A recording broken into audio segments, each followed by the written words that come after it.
Liberal Democrat Member of Parliament David Ward has had the party whip withdrawn after comments he made about Israel.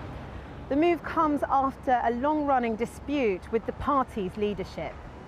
The withdrawal means he has been expelled from the parliamentary party, although the MP's summer break ends on September 2nd.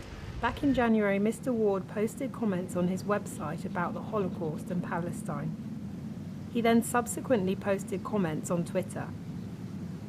When individuals make comments like this, it's obviously disappointing, but it's more disappointing when the party involved that they represent takes so long to act, or acts in ways that aren't actually redressing the problem in any real sense. And I think that's when we have to ask ourselves if the party perhaps has a problem that is more systemic, and this is less a case of rogue individuals. But Liberal Democrat MP Sir Bob Russell, who has been criticised for comments he made about Palestine and the Holocaust, believes that many agree with Mr. Ward's ideas. I think it's a recognition that what the state of Israel is doing, the government of Israel, not all Israelis, of course not. So I don't accept this bit that because I am critical of what the government of Israel is doing, that somehow makes me anti-Jewish, that I'm anti-Semitic. I mean, I find that sort of observation, frankly, insulting to me, because I'm pro-people. Member of the European Jewish Parliament Tal Offer has expressed concern about the comments made by Mr. Ward.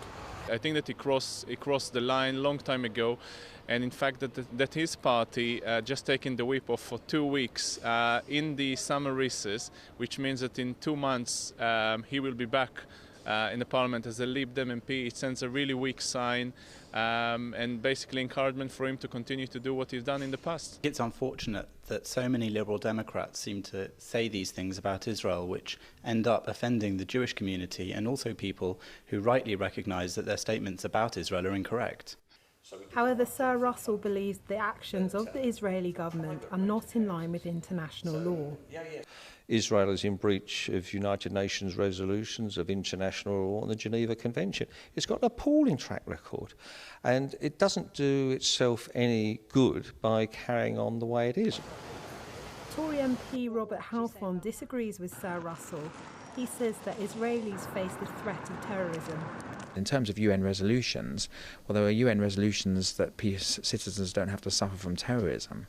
And we shouldn't forget that Israeli citizens in southern towns like Sderot live with a barrage of missile attacks from Hamas and Islamic Jihad. Something like 8,000 missiles have been fired from Gaza over the last few years onto Israeli towns, and yet no one seems to care or say anything about that. Despite widespread criticism, Bob Russell agrees with some of Mr. Ward's controversial opinions.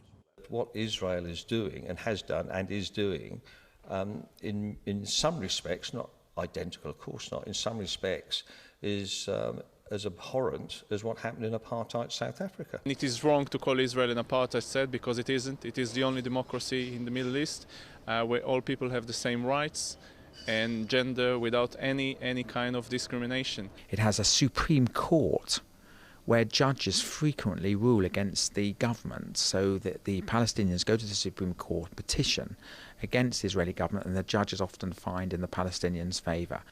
Russell has called on the two countries to work together, according to him, as equal partners. And I want everybody in the Middle East to live in peace. I'm not anti or pro any faction, I'm pro people.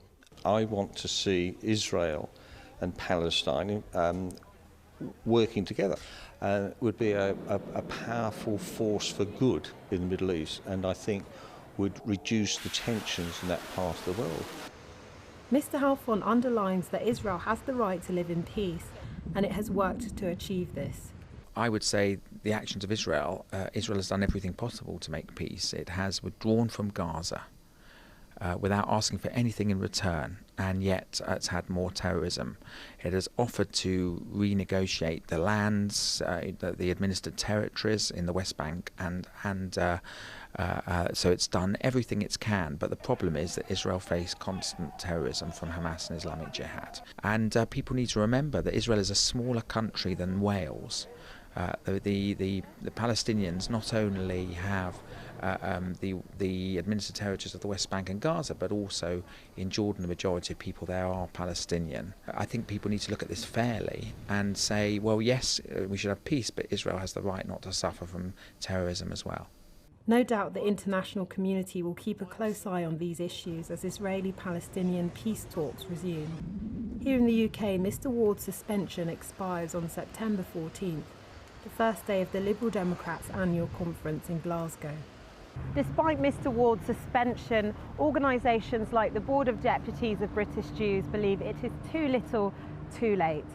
This is Celestina Ololode for JM1 in London.